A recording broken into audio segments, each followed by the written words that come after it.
আসসালামু আলাইকুম ও রহমতুল্লাহ। আজকে আমরা 9 নম্বর হাদিসটি আলোচনা করব ইনশাআল্লাহ। আবু হুরায়রা আব্দুর রহমান ইবনু সাখর রাদিয়াল্লাহু আনহু হতে বর্ণিত হয়েছে, তিনি বলেছেন, আমি রাসূল সাল্লাল্লাহু আলাইহি ওয়াসাল্লামকে বলতে শুনেছি, আমি তোমাদেরকে যেসব বিষয় নিষেধ করেছি তা থেকে বিরত থাকো, আর যেসব বিষয় আদেশ করেছি যথাসম্ভব তা পালন করো।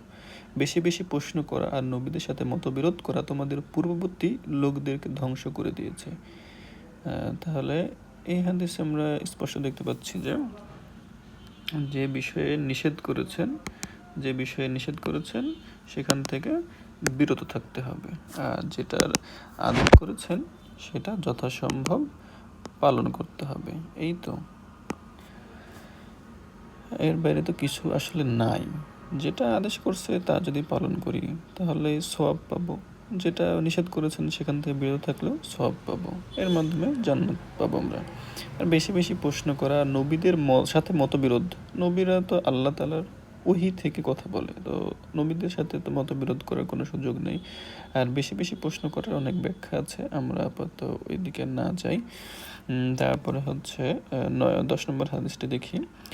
আবু হুরায়রা রাদিয়াল্লাহু আনহু হতে বর্ণিত হয়েছে, তিনি বলেছেন, রাসূল সাল্লাল্লাহু আলাইহি সাল্লাম বলেছেন, আল্লাহ তাআলা পাক পবিত্র, অবশ্যই, তাই তিনি কেবল পবিত্র জিনিসই কবুল করে থাকেন। আল্লাহ তাআলা মুমিনদের ওই কাজই করার হুকুম দিয়েছেন যা করার হুকুম তিনি রাসূলদেরকে দিয়েছেন।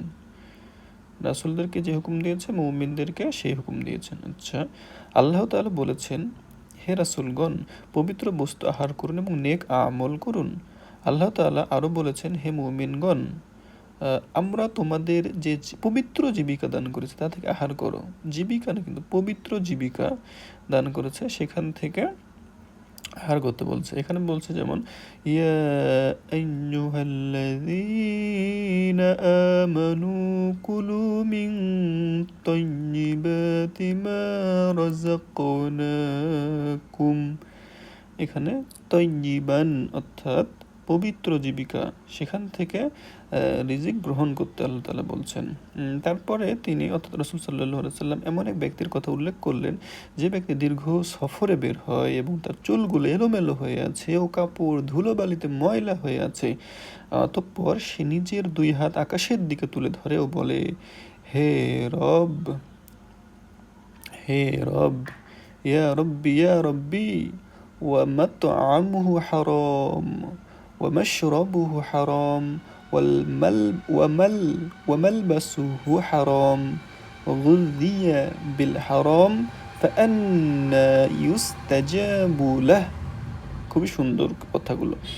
সে ব্যক্তিটা বলে, হে রব, হে রব, অর্থাৎ আল্লাহর কাছে কিছু চাই, অথচ তার খাদ্য হারাম, তার পানীয় হারাম, তার পোশাক হারাম, সে হারামভাবে লালিত পালিত হয়েছে। এই অবস্থায় কেমন করে তার দোয়া কবুল হতে পারে? তাহলে চমৎকার একটা কথা যে তার খাদ্য হারাম, তার পানীয় হারাম, তার পোশাক হারাম, সে হারামভাবে লালিত পালিত হয়েছে। এখন সে যদি মনে করে যে আমার দোয়া কবুল হবে, এটা মানে কথা একটা সেন্স তো আসে না, কীরকম? আর দোয়া কবুলের তো কয়েকটা শর্ত আছে, তার মধ্যে একটা অনেক গুরুত্বপূর্ণ শর্ত হচ্ছে হালাল রুজি। হালাল রুজি না হলে দোয়া কবুল কিন্তু হবে না। আর আল্লাহ তাআলা যেহেতু পবিত্র, তাহলে এখান থেকে বুঝতে পারছি আল্লাহ তাআলা পবিত্র, পবিত্র বস্তুই আল্লাহ তাআলা শুধুমাত্র কবুল করবেন। আমরা যদি হারামে চলাফেরা করি আর বলি যে আমাদের দোয়া কবুলই হয় না, তাহলে এটা আমাদের চলাফেরার ব্যর্থতা, দোয়া কবুল হওয়ার ব্যর্থতা না। দোয়া কবুল হলে আল্লাহ অবশ্যই সেটা প্রতিফল হয় দুনিয়াতে দিবেন, না হয় আখিরাতে দিবেন। কিন্তু আমাদের দোয়াগুলো কবুলই হয় না আসলে এসব কারণে। চারিদিকে এত হারাম হারাম, সেগুলো থেকে আমরা বেঁচেই থাকি না। তারপর 11 নম্বর হাদিসে রাসূল সাল্লাল্লাহু আলাইহি সাল্লামের স্নেহাস্পদ দৌহিত্র আবু মুহাম্মদ হাসান ইবনু আলী ইবনু আবি তালিব রাদিয়াল্লাহু আনহুমা হতে বর্ণিত হয়েছে, তিনি বলেছেন, আমি রাসূলুল্লাহ সাল্লাল্লাহু আলাইহি ওয়াসাল্লামের নিকট হতে এই কথা শুনে স্মরণ রেখেছি, সন্দেহযুক্ত বিষয় বর্জন করে সন্দেহমুক্ত বিষয় গ্রহণ করো। কি বলছে? দা মা ইউরিবুকা ইলা মা লা ইউরিবুক। তাহলে সন্দেহযুক্ত বিষয় বর্জন করতে হবে। সন্দেহ যেখানেই সেখানেই তো এর আগে আমরা দেখছিলাম যে বর্ডার লাইনের কাছাকাছি যাওয়ার কোনো প্রয়োজন নেই, অনেক দূরে থাকো। সন্দেহ আসছে মানে বুঝতে হবে যে একটু হারাম হালালের মিক্স হয়ে যাচ্ছে মনে হচ্ছে, তাহলে সেখান থেকে আমরা দূরে থাকবো, এটাই স্বাভাবিক। আর হচ্ছে সন্দেহ মুক্ত বিষয় গ্রহণ করতে হবে। সুন্দর হাদিস। তারপরে আমরা দেখি আবু হুরায়রা রাদিয়াল্লাহু আনহু হতে বর্ণিত হয়েছে, তিনি বলেন রাসূল সাল্লাল্লাহু আলাইহি ওয়াসাল্লাম বলেছেন, অনর্থক অপ্রয়োজনীয় বিষয় ত্যাগ করা একজন ব্যক্তির উত্তম ইসলাম। কি বলছে? অনর্থক মিন হুসনি ইসলামিল মারই তারকুহু মা লা ইয়ানি। অনর্থক অপ্রয়োজনীয় বিষয় ত্যাগ করে একজন ব্যক্তির উত্তম ইসলাম। এই হাদিসটা কিন্তু বর্তমানে খুবই মানে প্রযোজ্য। আমরা অনর্থক স্ক্রল করতে আছি তো করতে আছি, এটা আমার জন্য বিশেষভাবে প্রযোজ্য। অনর্থক স্ক্রল করতে আছি, কোনো কাজ নেই কাম নেই, অনর্থক স্ক্রল করতে আছি, অপ্রয়োজনীয় অযথা বিষয়ে কথা বলছি। এই যে আমরা অনেক সময় অনেক ফ্রেন্ডরা বলে জাস্ট কিডিং ব্রো, তো এই যে জাস্ট কিডিং যে কথাবার্তাগুলো অযথা বলছে, সেই সব কথাবার্তারই কিন্তু হিসাব আল্লাহ তাআলা আর যে ফেরেশতা তারা কিন্তু রাখছে। সেই সব বিষয়ে কিন্তু আমাদেরকে জবাবদিহি করতে হবে। তাহলে অপ্রয়োজনীয় কিছু করা যাবে না।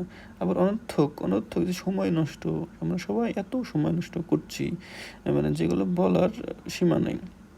তাহলে এই জিনিসগুলো যদি আমরা ত্যাগ করতে পারি তাহলে সেটাই হবে আমাদের জন্য উত্তম ইসলাম।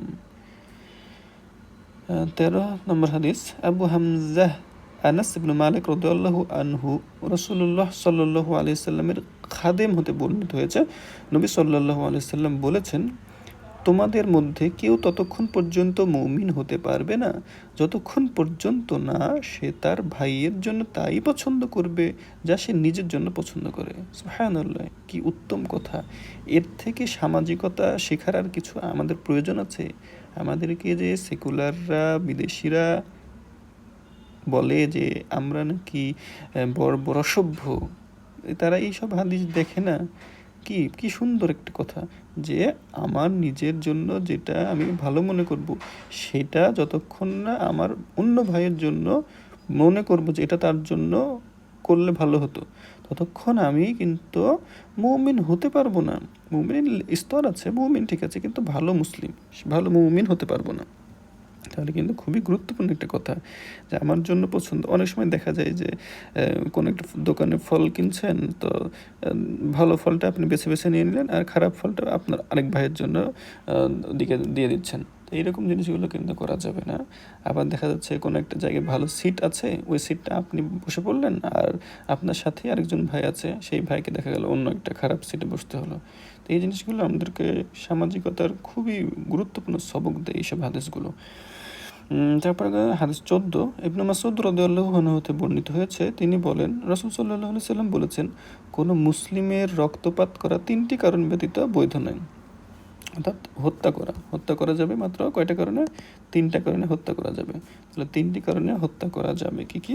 বিবাহিত ব্যক্তি খুবই চমৎকার এই হাদিসটা, যে বিবাহিত ব্যক্তি যদি ব্যভিচার করে তাহলে তার বেঁচে থাকার কোনো অধিকার নেই, জাস্ট রজম করে ফেলতে হবে।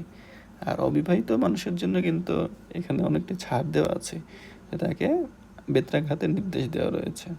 আর এখানে জাস্ট কল্পনা করেন যে আমাদের সমাজে আজকে যেই পরকীয়া ছড়িয়ে পড়েছে, জাস্ট এই একটা হাদিসের আমল করলেই কিন্তু সব কিছু বদলে যাবে। জাস্ট একটা হাদিসের আমল, 3টা কারণে মুসলিমকে হত্যা করা জায়েজ। আল্লাহ তাআলা স্বয়ং এটা মানে বলে আল্লাহ তাআলা নির্দেশ দিয়েছেন যে বিবাহিত ব্যক্তি যদি ব্যভিচার করে তাকে হত্যা করো। সেখানে আমরা আজকাল যুক্তি দিই, হ্যাঁ কি বর্বর, একটা মানুষকে হত্যা করে ফেলবে। কিন্তু আল্লাহ তাআলার নির্দেশগুলো এতই সুন্দর, জাস্ট আমরা যদি একটা ইমপ্লিমেন্ট করতে পারি তাহলে হাজার লাখ সমাজ পরিবার বেঁচে যাবে এসব ভয়ঙ্কর গুনাহ, ভয়ঙ্কর ব্যভিচার থেকে। আর আরেকটা বলছে, আর যদি প্রাণের বদলে প্রাণ নিতে হয়, অর্থাৎ কিসাস। আর যদি কেউ স্বীয় দিনকে পরিত্যাগ করে মুসলিম জামাত হতে আলাদা হয়ে যায়, এটাও কিন্তু খুবই ভয়ঙ্কর একটা কথা। বর্তমানে অনেকেই দেখা যায় যে নামে মুসলিম ছিল, কিন্তু এখন মুসলিম থেকে আস্তে আস্তে মুরতাদ হয়ে যাচ্ছে। স্বীয় দিনকে পরিত্যাগ করে মুসলিম জামাত হতে আলাদা হয়ে যায়। বিশেষ করে দেখা যায় যে বিদেশে যারা যায় বাংলাদেশি মুসলিমরা, তারা বিদেশি কৃষ্টি কালচার এমনভাবে গ্রহণ করে যে আর তার মুসলিম আইডেন্টিটি থাকে না। সে কিন্তু আস্তে আস্তে মুরতাদ হয়ে যায়। তাকেও কিন্তু হত্যা করা ইসলামে বৈধ। কিন্তু এটা আমরা নিজস্বভাবে হত্যা করতে পারবো না। অবশ্যই একটা ইসলামী শাসক লাগবে বা ইসলামী সংস্থা লাগবে যারা এটাকে ইমপ্লিমেন্ট করবে। এখন যদি তারা না করে তাহলে সেটা তাদের দোষ বর্তাবে, তবে আমরাও এর জন্য কিছুটা হলেও দায়ী থাকবো। আমরা কেন এরকম সমাজ গড়ে তুলতে পারছি না? তাহলে আমরা, এটা কিন্তু খুব গুরুত্বপূর্ণ একটা হাদিস। বর্তমান সমাজে তো জিনা, ব্যভিচার, তারপরে রেপ, কি অবস্থা! তাহলে এখানে দেখতে পাচ্ছি যে বিবাহিত ব্যক্তি ব্যভিচার করলে তাকে হত্যা করতে হবে, কেউ আরেকজনকে মেরে ফেলছে। এখন তো কারণে অকারণে যে কাউকে মেরে ফেলছে। মানে শেষ জামানায় তো এরকম আছে যে একজন ব্যক্তি মারা যাবে, সেই ব্যক্তিকে মারা গেল কেন এটাই জানবে না। আবার যে ওই ব্যক্তিকে মারলো সে ব্যক্তিও জানবে না সে কেন ওকে মারলো, জাস্ট এমনি এমনি। এই যে কী হচ্ছে, মানে পুরাই অকল্পনীয় বিষয়গুলো এখন পুরোটাই চাক্ষুষ প্রমাণ আমাদের সামনে। এই জন্য আমরা খুব সাবধানে চলাফেরা করব। তারপর 15 নম্বর হাদিসে বলছে, আবু হুরায়রা রাদিয়াল্লাহু আনহু হতে বর্ণিত হয়েছে, রাসূল সাল্লাল্লাহু আলাইহি সাল্লাম বলেছেন, যে ব্যক্তি আল্লাহকে ও আখিরাতে ঈমান রাখে, আল্লাহকে ও আখিরাতে ঈমান রাখে, তার উচিত হয় উত্তম কথা বলা অথবা চুপ থাকা। খুবই চমৎকার একটি হাদিস। উত্তম কথা বা চুপ থাকো। উত্তম কথা হয় উত্তম কথা বলো, আর না হয় চুপ থাকো। হয় উত্তম কথা বলো, না হয় চুপ থাকো। আর যে ব্যক্তি আল্লাহ ও আখিরাতে ঈমান রাখে, তার উচিত আপন প্রতিবেশীর প্রতি সদয় হওয়া।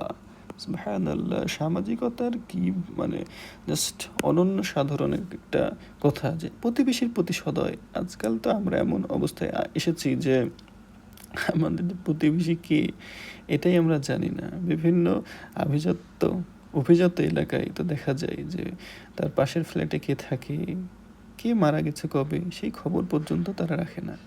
এই হলো সোকল্ড অভিজাত এলাকার অবস্থা। আমাদের কোথায় সরে গেছি আমরা? দিন ইসলাম থেকে সরতে সরতে জাস্ট পুরা পশ্চিমা কৃষ্টি কালচারের গোলামি করতে গেছি। এই হাদিস আসছে যে তারা যদি মায়ের সাথে জেনা করে, আমরাও তাদের মতো অনুসরণ করে মায়ের সাথে জেনা করার দিকে ধাবিত হব। আজ তো এই অবস্থা। তারা তাদের পরিবার থেকে বিচ্ছিন্ন, আমরাও তাদেরকে ফলো করে পরিবার থেকে বিচ্ছিন্ন হয়ে সম্পূর্ণ তাদের বেশভূষা ধারণ করছি। তারপরে বলছে, আর যে ব্যক্তি আল্লাহ ও আখিরাতে ঈমান রাখে, তার উচিত আপন অতিথির সম্মান করা। আপন অতিথির সম্মান করা, অতিথির সম্মান। সুবহানাল্লাহ। এখন এখন যে অবস্থা, এখন তো পুরা পরিবারে জাস্ট কেউ যদি আসে, নিজের দেখা যায় যে বা মানে ফ্যামিলি সহ স্বামী স্ত্রী আলাদা জায়গায় থাকে ফ্ল্যাটে, সেখানে জাস্ট তার আপন পিতামাতা বেড়াতে গেছে, তাদেরকেই যে অসম্মান করা হয় বর্তমানে। সেখানে তো ফুপু, মামা, খালা তো অনেক দূরের কথা। তাহলে আমরা কোথায় সরে গেছি দিন ইসলাম থেকে? সুবহানাল্লাহ। এইসব আমরা যদি ইসলামে ফিরে না আসি, সব কিন্তু আস্তে আস্তে আরও খারাপ হতেই থাকবে। আর এটাই অবশ্যই হবে যে খারাপ হবেই, কারণ শেষ জামানায় আমরা আছি। আল্লাহ তাআলা আমাদেরকে যদি না বাঁচান, না অনুগ্রহ করেন, আমরা কখনোই সেই সব খারাপ পথ থেকে ফিরে আসতে পারবো না। জন্য তো আমাদেরকে সবসময় সালাতে বলা হচ্ছে, ইহদিনাস সিরাতাল মুস্তাকিম। সিরাতাল মুস্তাকিমের পথ আল্লাহ তাআলা আমাদেরকে দেখান। তাছাড়া আমাদের পক্ষে সম্ভব না। বর্তমান যে জামানা, যুগ, কৃষ্টি কালচার হচ্ছে, রিলসের ছড়াছড়ি, ইনস্টাগ্রাম রিলস, ফেসবুকে রিলস, সব জায়গায় ইউটিউবে রিলস, সব জায়গাতে রিলস। আর রিলসগুলোতে শুধু তো কি উল্টাপাল্টা অসভ্য অশ্লীল কন্টেন্টে ভরপুর, সব চারিত্রিক অধঃপতনের এক একটা উৎস। যাই হোক, আল্লাহ তাআলা আমাদেরকে এই চমৎকার চমৎকার হাদিসগুলো জাস্ট একটু আমল করার তৌফিক দান করুন। আর আমরা আমাদের যারা আশপাশের লোকজন আছে তাদেরকে এই হাদিসগুলো পড়তে উৎসাহিত করি। আমাদের দিন ইসলাম কিন্তু টিকেই আছে এই পড়ার উপরে। ইকরা বিসমি রাব্বিকাল্লাযী খালাক, প্রথম আয়াত অবতীর্ণ। মানে বোঝা যাচ্ছে যে পড়ুন, পড়ার কত গুরুত্ব। তাহলে অন্য কোনো কিছু তো আল্লাহ তাআলা নাযিল করতে পারতেন, কিন্তু পড়া আসলে না পড়লে আমরা জানবো কীভাবে? পড়া ছাড়া আসলে কোনো জাতিই কখনো উন্নত করতে পারেনি। মুসলিম জাতীয় পড়াশোনা বেদটাকে কখনো উন্নতি করতে পারবে না। যাই হোক, আল্লাহ তাআলা আমাদের সবাইকে হাদিসগুলো আমল করার তৌফিক দান করুন। সুবহানাকাল্লাহুম্মা ওয়া বিহামদিকা আশহাদু আল্লা ইলাহা ইল্লা আনতা আস্তাগফিরুকা ওয়া আতুবু ইলাইক। আসসালামু আলাইকুম ওয়া রাহমাতুল্লাহ।